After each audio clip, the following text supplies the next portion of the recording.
We will start today's webinar. We are already 11:01 now. So JF, welcome each and everyone today for our JF Fellow Talk for 2022. So we usually do this Fellow Talk before we announce, actually already it's been announced, we announce our fellowship for the students. So today we have two our fellows for the year 2021 to 2022. So we have Subhajit Chatterjee from Viswa Bharati University and we have Parul Bakshi from JNU. So not taking much of your time, just before we start, I want to just make few announcements is to put yourself in mute. And if you have any question, please write a question in the chat box below. And before we end the webinar, we will be sharing a feedback form, which you need to fill up before you leave the webinar. And also we will be sharing the link for the fellowship program. So first, we have the speaker for today is Subhajit Chatterjee. He is currently pursuing his PhD in Japanese at the Department of Japanese Bhasha Bhavana, Viswa Bharati. His thesis is based on ancient Indian and Japanese Buddhist literature. His other research interests include Indo-Japan relationship, Indian freedom movement, and religious faith. Please, Subhajit.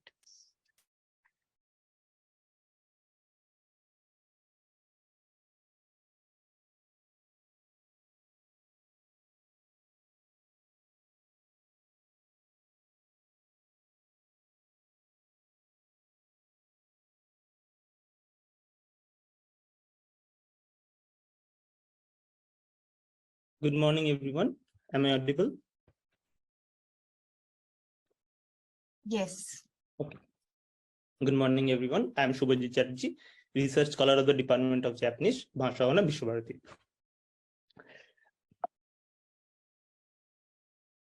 Yes, I am going to divide my talk into 4 parts. First, doctoral research journey and the Japan Foundation. Second one is quarantine. Third one is research and stay. And lastly, I will share some fun memories during the stay in Japan. Firstly, I am thankful to Japan Foundation for the continuous support from the starting of my Japanese journey since 2013. Japan Foundation always cared for us like a motherly being taking care of her child. My first step after completing coursework was participating in the collaborative research program where I learned about research methodology and how to form a panel for presentation with researchers from different backgrounds. The second step helped me to understand the research deeply through meetings with professors and monks who gave me the practical guidance regarding my study. I published my research papers and presented papers related to my research. Some photographs from 2019 and 2021. Where we discussing things with people and a group photo along with the final presentation at Japan Foundation in Japan. So, and secondly, I went to Takao-san, and the second photograph is about our informal get-together of Japan Foundation Fellow during 2021. And the last one is the final presentation at Aoyama Gakuin University.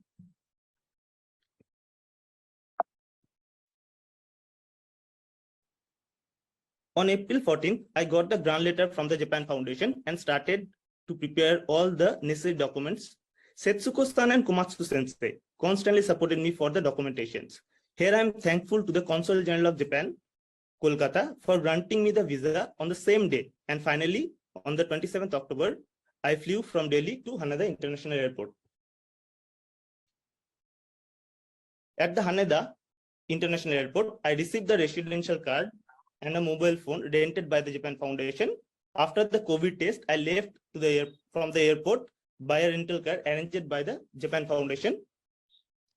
I reached Narita Tobu Hotel Airport and met with the Japan Foundation staff, and they guided me up to my room. I started enjoying the quarantine because of online meetings. My days in quarantine passed with the delicious food and watching the scenery outside the window. I started enjoy the quarantine because of the online meetings like Japan Foundation, orientation, Komatsu class, and other things. The window and me. I enjoyed the view from the window. I sat beside the window and prepared my roadmap for the research, like finding the addresses of the temples and shrines. Now let's talk about my research and stay. Aoyama Gakuen University and my home university, Viswa Bharati, tied a MOU in 2017. I visited the Aoyama Gakuen University in 2018 for the first time. But this time I received all the documents, ID card from Komatsu Sensei, and started my research classes through online and offline mode. Here the campus, we went to a campus tour with my friends, and there are two photos. One is online presentation, another one is offline presentation at Aoyama University. The Asia Bunka Kaikan is the place where I stayed for 7 months. It is located at Honkomagome, Bunkyoku, Tokyo. The room, kitchen, and study hall were very cozy, and all the staff members are very helpful. I enjoy the first snowfall of 2021 with other students of the dormitory. I started my fieldwork from Tokyo. Sensoji, Gokokuji, Meiji Jingu, Nezujinja, and other places I visited and collected data. I also collected Goshuin, the temple stamp, from the very beginning.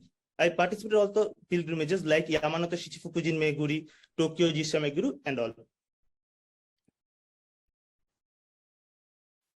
My next destination was Kamakura. I participated in the Zen meditation with my friend Nitta-san at Enkakuji, Kamakura. I took an appointment from the Zen monk Uchida Ichido, and on April 8, I interviewed him, and after that interview, we walked around the mountain next to the temple. After Tokyo and Kamakura, my next destination was Nara. I took a night bus from Shinjuku and reached Kyoto on 21st April. I visited Yakushiji, Shin Yakushiji, Todaiji, Horyuji, Kasuga Taisha, and many other temples and shrines, and collected data from each temple and shrines, and took many photographs for my thesis. Now, trips and memories, moments of fun. My first trip to Yokohama with Parul-san. We enjoyed the day beside the ocean and visited Hikawamaru ship. Mount Takao is the first mountain I walked up to the top with Sakai-san, and again on the 5th May, I visited Mount Takao with Stuti-san, but this time we used chairlift and cable car.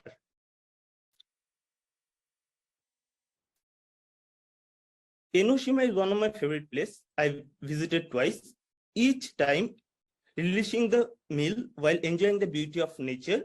The cave at Enoshima is very wonderful, and the dragon statue with sounds and lightning feels great. The Enoshima station, and we enjoy a lunch there, and also there is a beautiful Benzaiten statue over there, and also I enjoy the scenario of Enoshima. The Chureto Pagoda is very famous place, from where the view of Mount Fuji is wonderful. I visited the place with Stuti-san. We walked through the streets and enjoyed the local ambience. Hakone trip was planned by Sakai-san. We enjoyed the day on the top of the Mount Hakone, and it was the first time I was on the top of a volcano. We saw smoke coming out from the mountain, enjoyed the black eggs and ice cream there, and bought souvenirs for friends and family. Here are some Goshui, or the temple stamps with calligraphy. I usually started collecting at the very beginning these stamps, and I have more than 5 books of Goshuincho.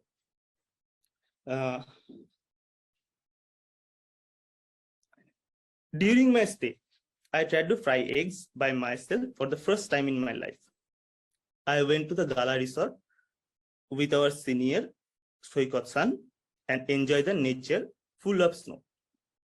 My interview published in Asia Bunka Kaikan by Asia Bunka Kaikan about my experiences and research. I met with Takeuchi Sensei and Fujino Sensei of Reitaka University, who gave me a campus tour, and me and Stuti-san always enjoy the Bose coffee from the first time we visited Japan in 2019 February. Finally, I have to thank two people, Komatsu Sensei and Setsuko-san, for their constant support and encouragement, which was not only limited to before and during the fellowship tenure, but continues to aid me even at the present in all the major stages of research.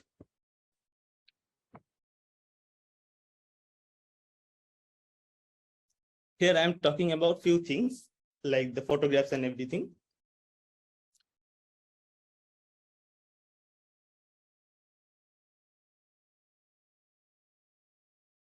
Here, during my quarantine times, we have to check our temperature, body temperature every day and write on a paper and put it outside of our rooms. So Japan Foundation people come and check that every day. So we have to prepare early in the morning, and every time we get, every day we receive 3 meals from Japan Foundation. And the phone, whenever it rings, we have to pick up the phone because they have to show our face and we have to fill a form from the phone. And in this way, we are passing our quarantine days with phones and that body temperature with thermometer. And drinks and foods, every time Japan Foundation give us 3 meals, and teas in that Japanese tea, ocha, and coffee was there. So I tried to prepare that and firstly, I am unable to prepare. Then after a few days, I prepared the thing properly and I drink tea with the dairy milk and other things because it was not that good, because it was my first time to prepare coffee. And online meetings like Japan Foundation orientation program, and first time online I met with Parul-san also. So after that we became friends and continue our journey. And next, Komatsu Sensei's class was a wonderful journey, start with online and then offline online. We did the both thing. And view from the window was wonderful because the Narita International Airport is just next to the hotel. So from morning to evening, we can see the flights.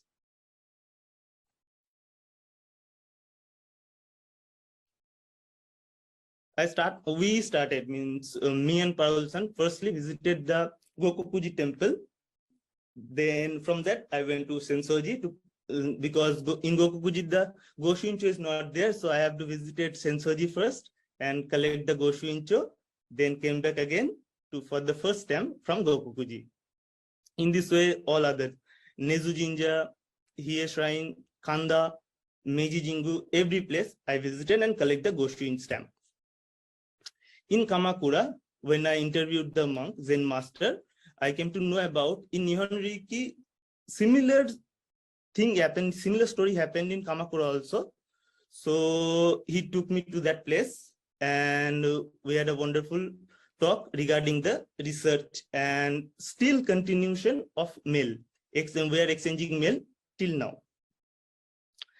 In Nara, Horyuji, Todaiji, Yakushiji, 3 of the temple related to my work, and I enjoyed every moment because all the monks are very much helpful, and till now I am exchanging mail with some of them because they are very busy monks. So, but they replying me regarding my research, and they also helping me to put some references from Todaiji and Yakushiji.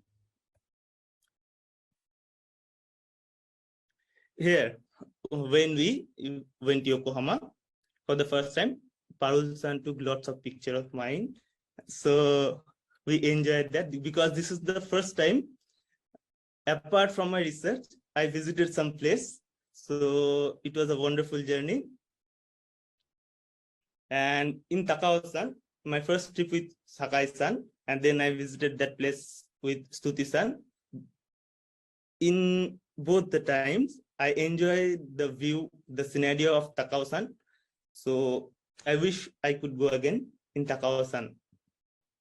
The Enoshima trip was wonderful because this place has a different place in my heart, as this is the first time I went there and I go inside a cave, and the cave was wonderful.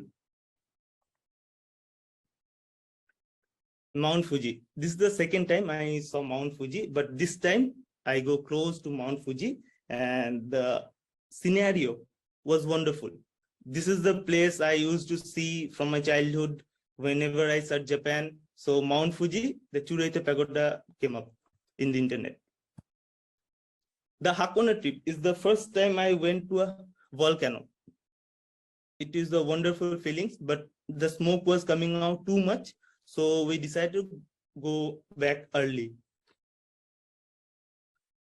The Goshuin stamp is very important if you are researching on shrines and temples, because it will help you to understand the importance of the temple. If you visit and talk with monks, they will give you a Goshuin. It costs around, in Tokyo, it's 500. And in case of Nara and Kyoto, it costs around 300 yen per stamp.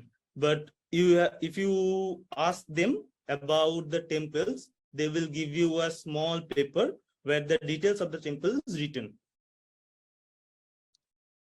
My first interview was published by Ajia Bunka Kaikan about my research and my experience, previous experience. So it is a wonderful experience because first time my interview was published, and after that I visited Reitaka University. So that Reitaka University and Viswa tied a MOU in 2016, but we are trying to figure out about the MOU and the Gala Resort. The Gala Ski Resort is very interesting place because first time I tried something which is, what to say, it is very wonderful experience because one of our most senior person asked me to come to join him, and it was a wonderful memory for me. And again, Komatsu sensei, throughout my journey, he helped me a lot, and again, Setsuko-san. So thank you everyone for listening. Thank you, Subhajit, for such a wonderful, PPT. I think it felt like, it was like we are going through your journey actually. So it was quite a visualizing, effect of your PPT. So now we will move on to Parul. Parul Bakshi is a research associate at the Florence School of Regulation Global of the European Universities Institute and a doctoral candidate at the Japanese division of the Center for East Asian Studies, School of International Studies, Jawaharlal Nehru University, India. She was a special research student at the Graduate School of Public Policy at the University of Tokyo as a Japan Foundation Japanese Study Fellow 2021 to 2022. And she has widely published in national and international academic journals. She was a recipient of the Mitsubishi Corporation International Scholarship in recognition of excellence in the Japanese language. So please, Parul, go ahead.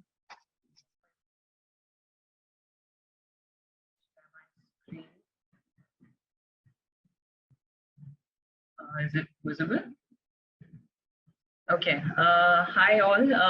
At the outset, I want to apologize because my presentation is not as visually enriching as Subhajit's. But what I'll try to do is kind of fill in the gaps, which I think could give you a more holistic picture by the end of both of our presentations.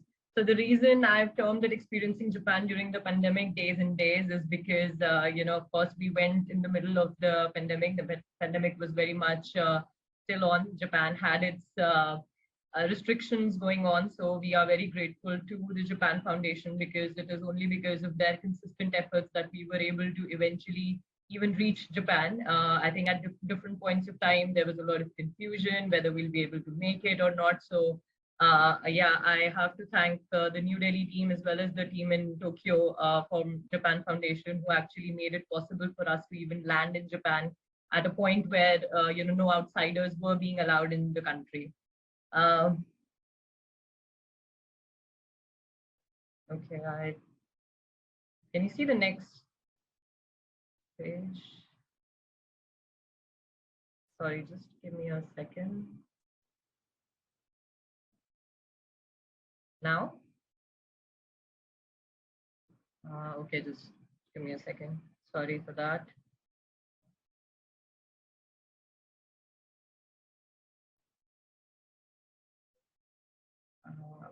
Okay, let us try once again.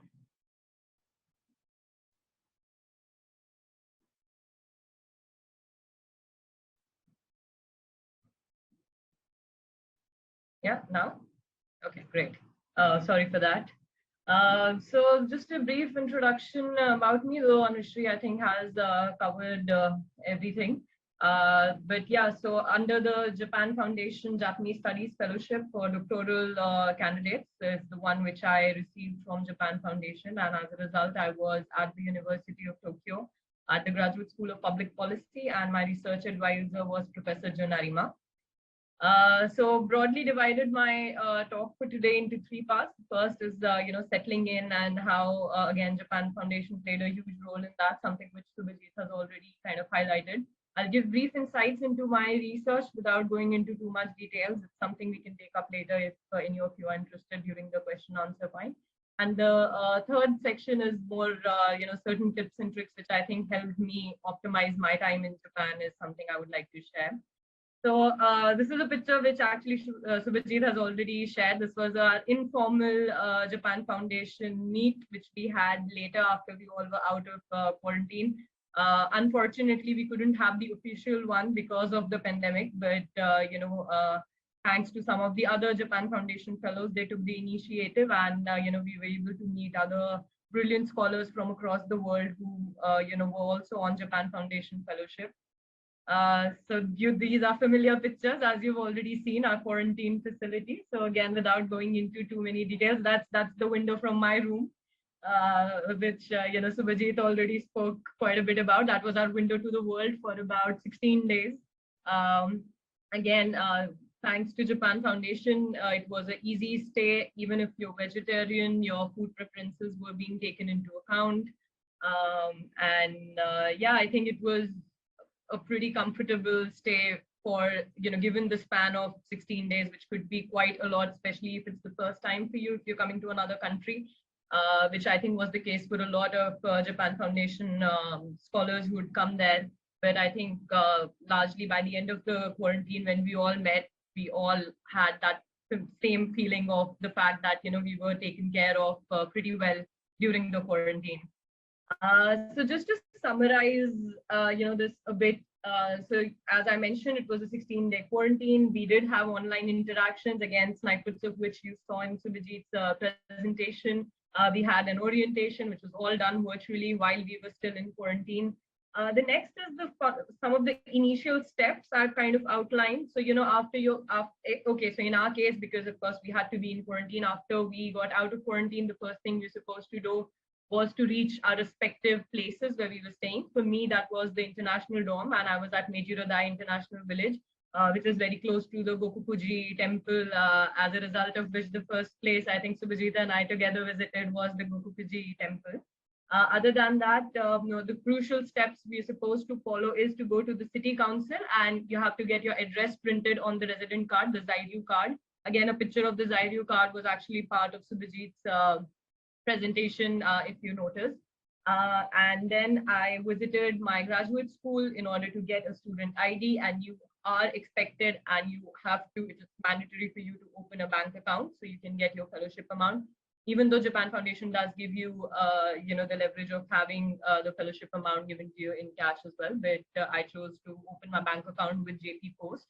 And again, actually, Subhajit really helped me with that. I would recommend, if you are not fluent in Japanese, please do take help of somebody who is. So I was lucky enough to have Subhajit with me at that point of time, because I hadn't really started my offline classes at the graduate school yet.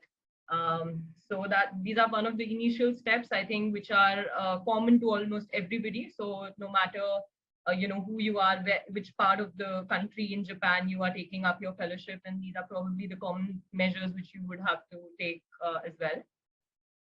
So this is my graduate school, University of Tokyo. You can see the Yasuda Auditorium.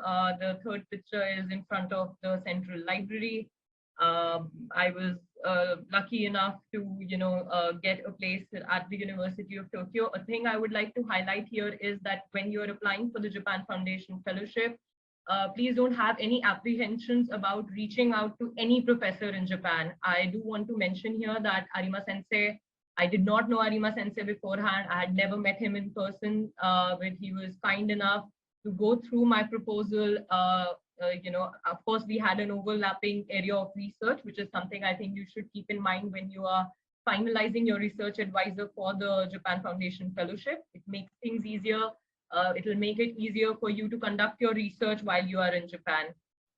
So while at the University of Tokyo, I did take up, I continued with my Japanese language classes at the Nihongo Center, which are available to all international students at the University of Tokyo. So if Tokyo is the place you intend to apply to, this is probably a good opportunity for you to continue or to begin learning Japanese language if you haven't embarked on that journey yet. Other than that, I also took 3 papers. I was largely supposed to audit them, because of course I was a PhD student and these were all master's level courses, but I want to mention that I learned so much being part of these classes, not only from the respective professors who were taking these classes, but also from other master's students. So that this is another point which I do want to mention here, that, engage yourself with people who are doing different things. You get to learn so much. Even in case of Subhajit, the fact that, for his field work, he had to visit temples. I got to know so much more about Japanese culture, which was not my research domain. So on top is a picture of my Japanese language. We held a picnic during the autumn season, not the Sakura season, but so that is there. And below is a picture from Thanksgiving, which I spent with my fellow classmates from Utokyo Grass. Okay, so very briefly, just insights into my research. So my PhD thesis is titled Japan's Post-Fukushima Transition Towards Renewable Energy, Lessons from German Energiewende. What I've done is a comparative assessment of the German energy model for the Japanese energy policy evolution. These are broadly my research questions, but I will not go into it. In case any of you are interested, we can take it up in the question and answer round. This again, why post Fukushima? I think Fukushima disaster is something almost all of you must have heard about, at least, even if not too much into the details. But it did impact Japan's energy and energy mix to a very large extent, and that is the reason I focused my research on the post Fukushima period. And these are my 2 research hypotheses. And I do want to mention here that even though I had already done a huge part of my theoretical research while in India, my research hypothesis did evolve after my stay in Japan, which I take it in a positive light, because it shows that, when you reach the country, when you're in the country and you're meeting experts and you're conducting your research, it gives you insights which probably are not possible for you, only through theoretical, understanding, through books, through articles, even though that is important as well. But I think this is where the importance of Japan Foundation Fellowship comes into play. And this is an overview of how policy encourages energy transitions. I thought it would be good to just give in one snippet, an understanding for anybody who might be interested in. But again, I will not go into the details of this. So as a result of being at Utokyo, so as Subhajit also mentioned, it was a mix of online and hybrid classes which were going on, because there were other international students who were not fortunate enough to be in the country. So if you see, on top, it's a snippet of one of our Zoom classes, and I also got a chance to visit a solar energy farm in Chiba. And that is Yoshikawa Sensei in the picture, if you can see in the gray coat. And again, as I said, that theoretical knowledge is all great, but when you get to be in the country and visit places like this, so this was one of the field visits I was, able to attend because I made it to Japan due to Japan Foundation Fellowship. So again, really immensely helped me in my research and my understanding of the topic I was researching on. Okay, so just to kind of conclude, even though I think I did, put it in during the course of my presentation as well, in the end, I just want to summarize. So firstly, I've divided this into two parts. So why is this Japan Foundation support critical for you? I think for us, it began with the entry into Japan. As I mentioned that, we were a batch who went during the pandemic. It was very crucial. The role played by Japan Foundation was very crucial for us.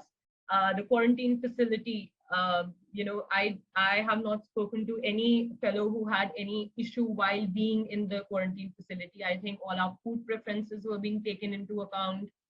If there was any discomfort of any kind, I think that was addressed at the earliest. We always had a number where we could call in and speak to anybody at the hotel from Japan Foundation who would be there to listen to, any issue which we were facing. Online meet was great because, even though the fact that we were all in one hotel, we'd never even seen each other. As Subhajit mentioned, the first time I even met him was, in an online break room Zoom. So that was really good because at least, by the end of our quarantine, we'd virtually seen each other. And then when we were leaving, most of us met, in the lobby and we could recognize each other and we had a fair idea of who was who, which resulted in the follow-up JF meeting, which was informal. So I think even though there were certain aspects of the fellowship, which we probably missed out on because, of being there during the pandemic, but I think Japan Foundation tried to put in a lot of effort in making our stay as smooth as possible. And I also have to thank Ichikawa-san for that, who was there at the Tokyo office, who was our direct line of support anytime we faced any kind of issue while being in Japan. I've specifically mentioned the quarterly report here because this is a report which you're supposed to submit to the Japan Foundation. And I think it really helps because it keeps your own research in line. So when you're putting in this quarterly report, it gives you an idea of, okay, what are the intentions you had while coming to Japan and how much of it is, left. So if you have to increase the pace of the research, if you're not conducting as many interviews as you thought you should or would have by now, it is kind of a self-check measure. So it's not that Japan Foundation is reprimanding you, after the quarterly report, but it's more of, having in line your own aspirations from the fellowship. So I think that's the reason. And lastly, for optimizing your time, these 2 points I discussed, I've mentioned here because I feel that in my case, they really helped me. So clarity on your research need. I think by the time you're applying for this fellowship, you have done a certain section or a certain part of your research already. So, you should know what are the missing gaps in your research which you would like to fill while you are in Japan. I think if you have that clarity, it really helps you optimize your time. You get time to even travel around, which again, Subhajit shared, which is also an important part of experiencing Japan, right? So it's not only about research, and the good thing is that Japan Foundation supports and promotes that aspect. So it's not just about being in Japan, conducting your research and then going back. It is about living and experiencing Japan, having that experience of having stayed in Japan, which also adds not only to your research, but to your understanding, your personal understanding of the country. So that, and the second thing I want to highlight here is to discuss with your supervisor. So once you have finalized your research advisor, once you know, which is something you have to do in the process of your application for the Japan Foundation fellowship application. If you know, so for example, Arima Sensei was part of the German Japan Energy Transition Council, which really worked in my favor because as I mentioned about my research, I was doing the hypothesis testing of the German energy model. So, finding somebody who is in line with your research interest will really help you optimize your time in Japan is what I would say from my end. So, yeah, with that, that's another picture from New Tokyo. And thank you so much for listening to me. And I look forward to the questions you all may have. Thank you.